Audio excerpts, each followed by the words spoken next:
Hey friends, happy Wednesday. Thanks for joining us for Unscripted on 13 Plus. I'm Anna Orsini. And I'm Carson Courier. We're halfway there, friends. Lot to get to, though, on this Wednesday. Lots to get to. Of course, the big thing that we were following yesterday, aside from some of the crashes that we saw here locally, was the New Hampshire primary, of course, and now we know who came out the winner of that, kind of what everyone was expecting, and that's former President Donald Trump. So we're going to go ahead and take a look at some of the numbers from the primary, the GOP primary there specifically, just because aside from it not being super surprising when it came to who the winner was in terms of Trump versus Nikki Haley, there was a pretty good turnout this year, and I think that this is kind of a prediction of what we could see for the election year ahead. So New Hampshire's GOP primary again had record turnout. As of this morning, 301,000 votes were cast compared to 288,000 in 2016. Now, previously, the most ballots ever cast in a New Hampshire presidential primary was roughly 300,000. That was in the 2020 Democratic contest. So definitely a huge turnout there. And with New Hampshire now behind him, Trump is actually going to be in Arizona here. He'll be in Phoenix on Friday night. The Arizona Republican Party Freedom Fest is being held at Dream City Church. In addition to former President Trump, you're going to see some familiar faces. Some speakers include Charlie Kirk, Kari Lake, and Congressman Andy Biggs. Now, tickets for this are already on sale and range in price from $100 to $2,000. So something we'll be covering, something that we'll be kind of recapping after Friday, and definitely be talking about ahead of Friday as well. A big deal. Absolutely. And taking a live look out to Capitol Hill today, the CEO of Boeing there to meet with lawmakers. The FAA is asking airlines to now check their door plugs on the MAX 737-9 planes. And of course, that's following that terrifying video that we saw out of Portland a few weeks back where a panel of that plane just tore off mid-flight. Terrifying. Can you even imagine? No, and that's like a whole new fear unlocked when it comes to flying, because I didn't even know that was possible. Now, the FAA, again, they're asking every company to review their MAX 737-9 planes. So far, the aircraft design, according to Boeing, is okay. It appears to be okay, but they said a manufacturing error like loose bolts could be the problem. Now, we know also that United actually checked some of their planes and realized that some of the bolts there were loose as well. So for good reason. They're telling people to check these it's like, planes. How many planes can this impact? And we don't even know. We're just flying to Cancun. I know. Everything's fine. I know. Well, the good news is the affected planes remain grounded this morning. Meanwhile, Boeing has temporarily paused production at its plant for quality control. So, of course, we'll let you know what comes out of the CEO of Boeing talking to lawmakers today on Capitol Hill, not expecting too much, just kind of expecting that they'll have to answer for some of the recent issues that they've seen at Boeing plants. Again, they've stopped production right now of those Boeing 737 MAX 9 planes. And going ahead and taking a live look out at Tucson right now, look at all those clouds. You can barely see a thing. Obviously cooler outside today, but not seeing the same type of storms that we were yesterday morning. So we do want to go ahead and bring in First Alert forecaster Allie Potter here with us this morning, looking very cheetah girlish. I love that. Very, very cute. So weather-wise today, not the same kind of chaos we saw yesterday morning, but these clouds, I mean, they're so low. Yeah. I know. Kind of gloomy. Yeah. It is gloomy today. Well, to start out, I guess, our Wednesday, right? But then as we do get into the rest of our afternoon, the sunshine will start to kind of seep through a little bit. I need some vitamin D. I know. So, and we're going to dry out for the rest of the week. Okay. We have a lot to talk about. Some records were broken with these storms. We got actually more rain than we anticipated. I was kind of wondering that, because I'm like, nice. on Sunday, it was a lot of rain. On Sunday it just kept raining. It didn't Right? stop. Yeah. So, I mean, obviously, and then as you were sleeping, as we were sleeping, as most people, as we were going to work. You were going to work. Yeah. That's always how I gauge it. I'm like, I open the door and then see if my dog will go out, and he hates the rain. So if he turns back in, I'm like, I need to grab a jacket and all the things. Yeah, there's a lot of this, I think, with the dogs. Like, let's go. Yeah, just plop them on the grass and then pick them up after. And they don't like getting their little And then feet they sweat. look at you and they're like, are you serious? You're like, yes, let's go. Let's make it fast. Learn how to use the toilet if you don't want to do this. I've seen videos of dogs doing that. Like, you both. you have options. And we both both have small dogs. Like, it wouldn't go well. Exactly. Anyways, Let's talk about the snow. Some dogs actually love playing in the snow. I know yesterday, I think it was during our 4 o'clock newscast, we were talking about a horse that was rolling in the snow. So cute. Did you guys have it this morning or no? We did not have it this morning, but I think I You saw can it just on envision social it. media. It's been going all over. So Mount Bigelow, it is kind of a little spooky, though, I will say. Yesterday, particularly, it really was. Here's a live look at Summer Haven. Of course, the road on Catalina Highway is closed. It could be obviously very dangerous up there, heading up there, but residents are allowed up there. So guess what? So from Monday night through this morning, Mount Lemmon, Summer Haven in particular, has received 7 inches of snow. So that means you could go play in the snow starting on Friday if you do want to hit the slopes on Ski Valley. So if you want to ski the Lemon on Friday, 36 degrees. On your Saturday, 40. On Sunday, 43 degrees. Taking a live look at a radar, night and day difference than literally just hours ago. In fact, overnight and then yesterday, we were tracking those storms, and that's not necessarily the case, just seeing some of that cloud coverage. So we actually picked up 1.61 inches of rain in Tucson, which is the wettest 3-day streak that we have seen in almost a year. So those rain totals, maybe a little spotty showers, but I'm not expecting anything to go to the airport at all. And that's, by the way, where we get a lot of our data.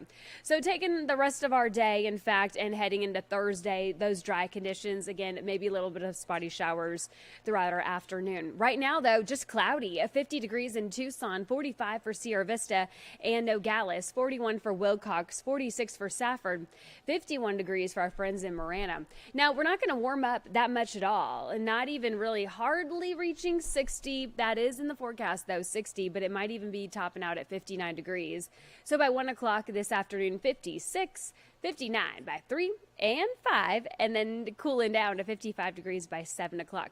Today's forecast in our neighboring towns, 60 degrees for Tucson, 56 in Nogales, 59 for Green Valley, 56 if you live in the Douglas area. Douglas, by the way, you might be seeing a little bit of sprinkles, though, today, more so than other parts of southern Arizona. Your 7-day forecast looking actually really nice, in fact. So those friends who love the rain and the snow, well, guess what? You got it, okay? Today, we're going to start to dry on out, 60 degrees for our high. We'll start to warm on up, 63 on your Thursday. Your weekend is looking beautiful.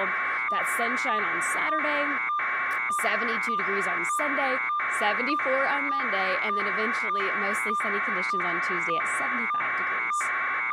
Thank you, Allie. I'm actually really looking forward to this warm-up. As I just mentioned, I'm ready for some sunshine. Yes. We're always grateful for the snow and the rain. We definitely it's a nice need it. change. It is a nice change, but I'm ready to turn it back. Yep, and I think a lot of people are too. Oh, sorry. At least here in Tucson, though, I was actually talking with Carrie at Starbucks, who, if you come in early in the morning, you know Carrie at Starbucks, this morning about how here, when we have these kind of the rains that we've seen recently, it's still warm.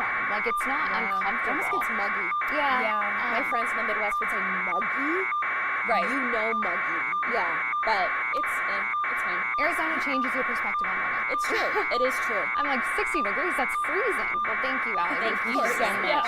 We do want to take a live look now out to the Everglades. We are tracking some late breaking news, really just into our newsroom. You can see here, it appears there is debris of a plane crash that happened here. We know that one person was on board. It was a small plane. Here you can see crews kind of searching, trying to pick up that debris, figure out what exactly happened here.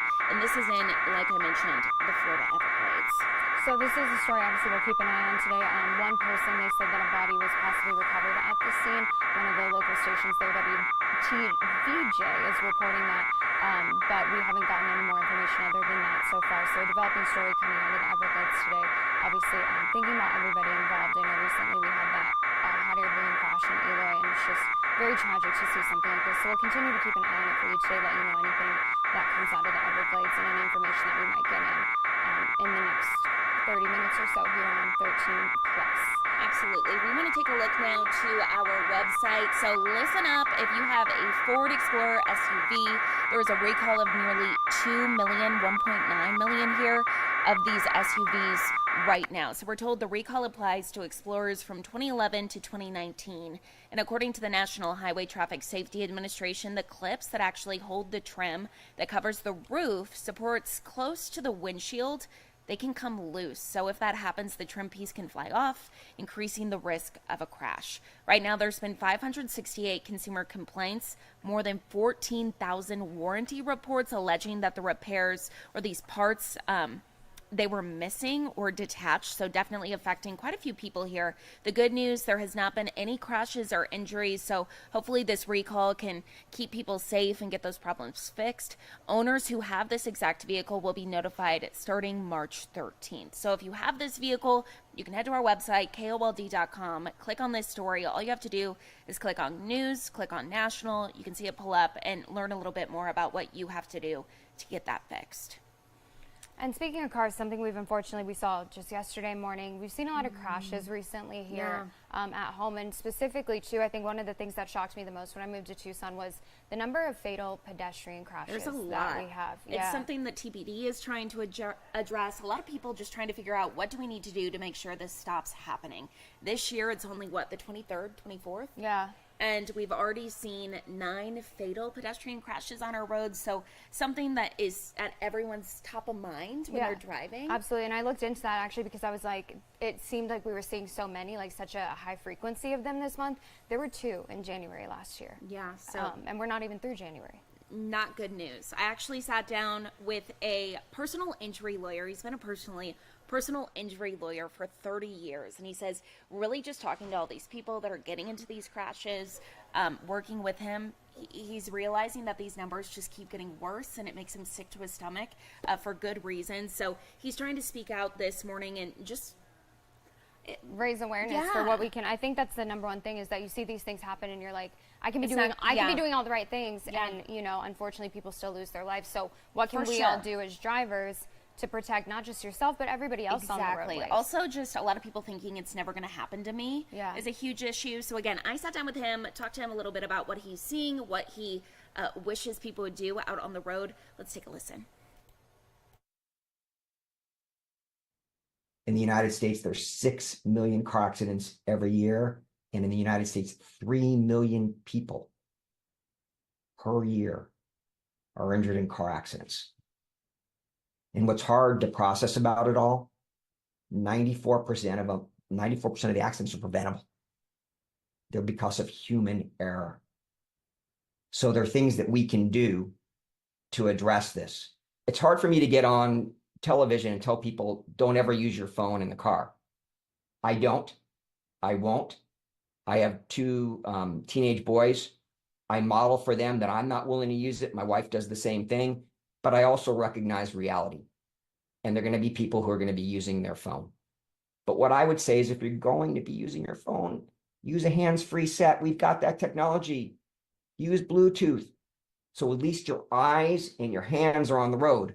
When you're texting, now you've taken your hands off the steering wheel and you've taken your eyes away from the road and you're looking down at something or to the side, which is just absurd. I think a lot of times it's kind of one of those situations where people think, well, it's not going to happen to me. And really, it isn't going to happen to you until you hurt yourself or someone else. And then you have to live with that for the rest of your life. So anything else that you would add that you think is important to highlight following this study or just following the habits that a lot of drivers have out there on the roads? Again, it's part of the process is education. I also think that we should be more supportive of enforcement. So like your viewers, I drive every day and I continue to see cars that are ahead of me doing, just driving erratically or not remaining in the lane. And I know when I drive by that person, guess what? We all know what they're going to be looking at. They're going to be looking at a phone or they're going to be typing on a phone. And I think, well, the law in Arizona is you can't do that. So I would love to see more enforcement in that area. So people recognize that if you're going to do that, there's a penalty. It's never going to be safe, perfectly safe to drive. And unless, we get to a point where we have autonomous vehicles that don't, they're not autonomous vehicles, aren't going to be impaired. They're never going to be distracted looking at a cell phone. Yeah.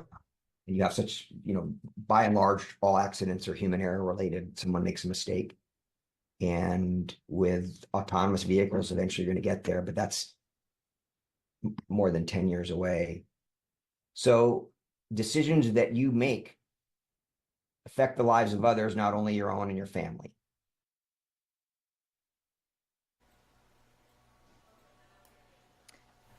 Now, if you are out and about today and you maybe see some people at some local parks, some local areas, the reason why people are out there today, maybe with some items, a clipboard, different things, it's because the annual point in time homeless count is underway. Now, this happens once a year and it helps both the city and county determine what resources are needed to help the homeless community. It's also the number that organizations like Gospel Rescue Mission, Salvation Army will use to determine how much help they can provide. That's right. This year, volunteers are actually using smart devices to upload information, which should get an accurate number faster. Last year, they determined that there were around 2,200 homeless people in Tucson. So we should get the count of how many people were counted here in the next few days. As soon as we do, we will bring that to you both on air, online, and right here on Unscripted on 13 Plus. And we do have a guest here with us today. Welcome. Let's have you go ahead and introduce yourself, and then we can talk a little bit more about what we're going to talk about this morning. Sure. Hi, everyone. I'm Deborah Fernandez-Turner, and I'm the Deputy Chief Psychiatric Officer for CVS Health, and I'm a child, adolescent, adult psychiatrist. Awesome. Welcome. So we know, obviously, heading into January, a lot of people make their New Year's resolutions. Mm-hmm. One of them, I think, especially coming out of the pandemic, has been prioritizing your mental health and your mental well-being. On the other side of that, though, we kind of saw this shortage, I feel like, after the pandemic of mental health officials, support specialists, staff, psychiatrists, therapists. I know that a lot of people are having trouble accessing those resources. So I wanted to talk to you a little bit about, first of all, how do people start their year on a better mental health journey? What are some things that we can do in our everyday lives? Yeah, just to make a big difference. Absolutely. And I love that you all are asking this question, right? So if we can focus on our mental health from the beginning, everything else falls into place. It makes it so much easier to, just to live every day if you focus on your mental health. I think a great place to start is assessing where you are. And a good way to do that is through some mental health screeners that you can find online. The CVS Health app has one, cvshealth.org has one, but there's lots of free screeners online that anyone can access. At least if you know where you are, as far as your own mental health, it's a great place to start. And then you can start setting goals that allow you to expand on that from there. And I think it's really, we hear about it all the time. People having all these big goals on January 1st. It's now the end of January almost. So what advice would you give to those folks who maybe are like, I'm over it, I just can't do it anymore? Absolutely. What would you say? It's so interesting. Many people set goals at the beginning of January feeling like it is something miraculous. January 1st is this miracle day where you can flip a light switch and change your whole life, right? Well, I'd say if you set a resolution, and at this point, about 60-70% of people are really not holding to those resolutions anymore. If that's the case, take a look at the resolution. Is it really something that that really speaks to you? Is it something that is really important to you? But even beyond that, is it maybe something that's too big? A lot of people think that they can do this wholesale change on January 1st, but really, it's good to set long-term goals, but maybe that goal that you set for January 1st should be a long-term goal as opposed to something that you can change with a light switch, So breaking it down into little pieces, making small changes, and then if you really need to make a change in your lifestyle, it's really important to understand where old behaviors and patterns come from. You can't change or get rid of an old behavior unless you understand how it served you. And then you can hopefully replace that need with something that may be a little bit healthier for you. So for people that are thinking maybe in the new year their number one priority is mental health and they want to get support, whether that be a psychiatrist, a therapist, just somebody to talk to, what's the best way for somebody to go about even finding those resources? it really depends on where you're coming from, right? A really great place to start is if you have an employee assistance plan, give a call to that employee assistance plan. Many of them have numerous free sessions that are available to anybody for multiple reasons, and it doesn't have to be pertaining to your work. And I think that's something that people don't realize, is that your employee assistance program is there to support your whole mental health, not just your work conflicts. So start there, right? And use those free sessions that are available to you, and they're usually set up in such a way that you have faster access. And again, no copay, so that makes it really accessible. After that, they will be able to connect you directly if you need further assistance beyond that employee assistance time frame. And for those people who maybe they feel they're experiencing these feelings, but they kind of have that stigma around mental health. I know the past couple of years, a lot of people have really been trying to break that. And especially after the pandemic, we talked a lot about how mental health was so important. What advice would you give to those people who maybe they're a little nervous about reaching out, they don't know how to feel about it, they don't even know where to start? It completely makes sense. Taking that step it can be a big step, and it can feel really overwhelming. Opening up your personal feelings to a stranger is not a normal thing to do. So acknowledging that and saying, yes, this isn't easy. This is really hard, and it's okay. But we can do hard things, right? And so finding that way to connect with something where you do feel comfortable. So, again, that CVS Health app, you can do a screener, but then also you can connect to mental health services directly through the app.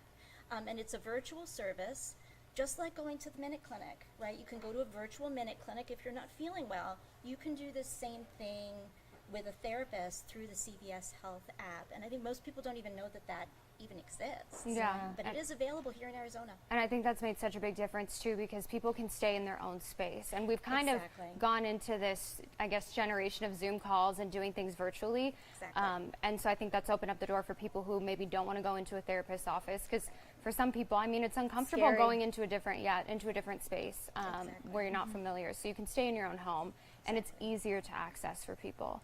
Absolutely. And if you're not driving a half an hour there and a half an hour home, you can do it during your lunch hour. You can, and this way nobody really has to know. Right. It can, if you really feel it's important for you to maintain that privacy, that's completely normal. It's totally understandable.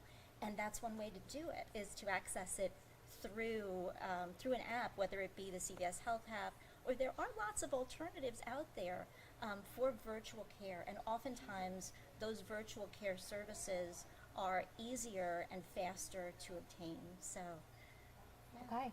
Well, is there anything else you want to talk about or mention, or any more tips, or feel free? I think that the most important thing for people to remember is that mental health is health. Yeah.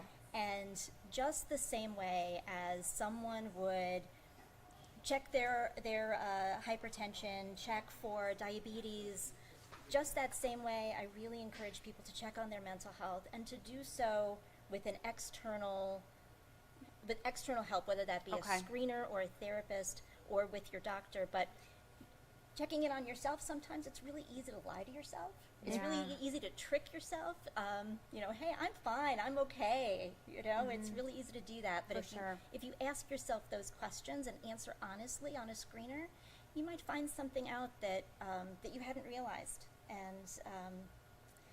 And I encourage everybody to get the help that they need sooner rather than later. Well, and I think the same thing can be said about therapy, because you tell your family members your problems or your friends, and you obviously shape them in a certain way because you know how they're going to respond. But for as much as people fear about talking to a stranger, there's also something therapeutic about talking to somebody who you're like, they can't judge me. I don't have to see them every single day, Exactly. And they don't judge you.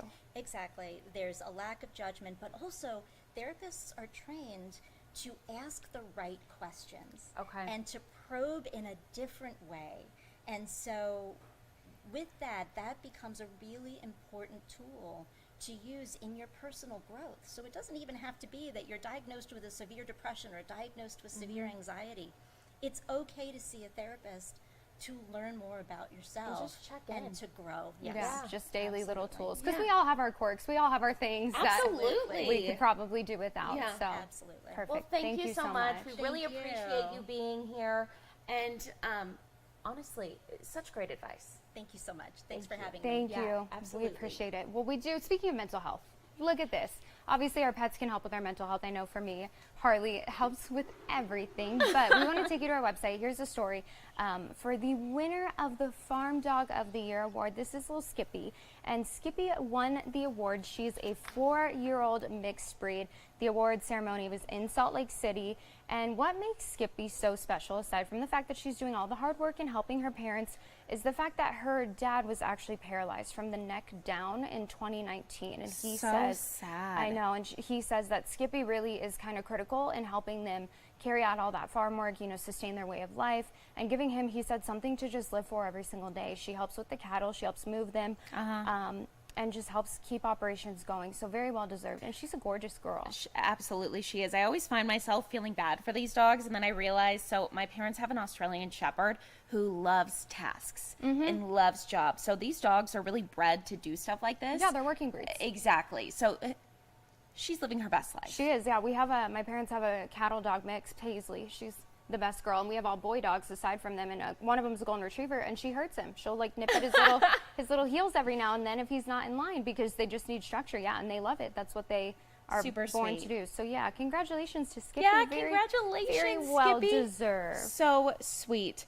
Now, can you only imagine this, Anna? Actually, I feel like you could. Not This from is- McDonald's, but not from Chick-fil-A McDonald's. for sure. But, so listen to this. A family's McDonald's order went viral after the husband accidentally ordered 200 McNuggets instead of 20. I feel like this is something my husband would do.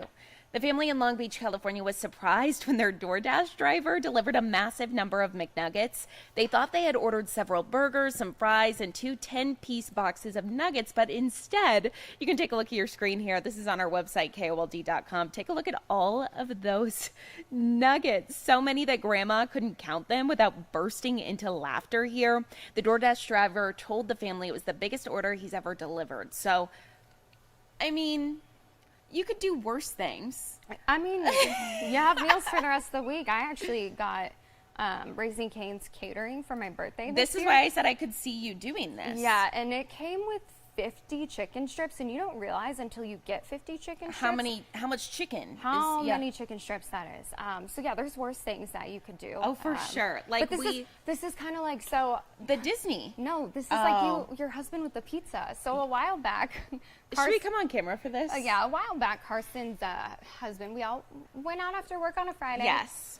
And Love him to death. I went to leave Carson's house, and I opened the door, and I saw 7 or 8 pizza boxes stacked outside Carson's door. So, And the I said, story that we received, Anna comes into the house carrying all the pizza boxes. I just tossed with them this in. look on her face like, this is a lot of pizza. Keep in mind there was only 3 of us at home. yeah, and So- one of us was leaving. It's true. So There's 2 two. of us. What he says is he was doing the delivery order. He had some already in his cart from before, like a different day where he didn't end up ordering. And then he didn't realize that when he ordered one of the pizzas, he like clicked 2. Yeah. So same situation. Let's just say we had pizza for days. We were like texting friends, come over and get a pizza. Yeah. He ended up spending $150 on pizza. That was not the fun part. That was one of those moments where I was like, this could be You're a like, fight. this could be a I'm big just gonna fight, scooch that but it's into also kind of funny. Yeah, well, other people's husbands do it too. That's the good news, Carson. It's not just always the Anthony. husband. Well, we want to take another look at a story on our website. Big talker here because Buc-ee's, if you've traveled Texas and the South, this is a huge thing. And Buc-ee's actually is eyeing its first store here in Arizona in Goodyear. Now, if you have not been to Buc-ee's, I if you have not been to experienced Buc-ee's. this greatness, I can't even begin to describe it. So it is like a travel center. It has the Okay. gas pumps. People go there to get gas, but people really go there for the experience. Nice bathrooms. That's number one when you're stopping huge. on a road trip. Aside from that, they have all the icy flavors that you could ever imagine, like 5 different icy machines with like Wow. 4 or 5 flavors in them, each of them.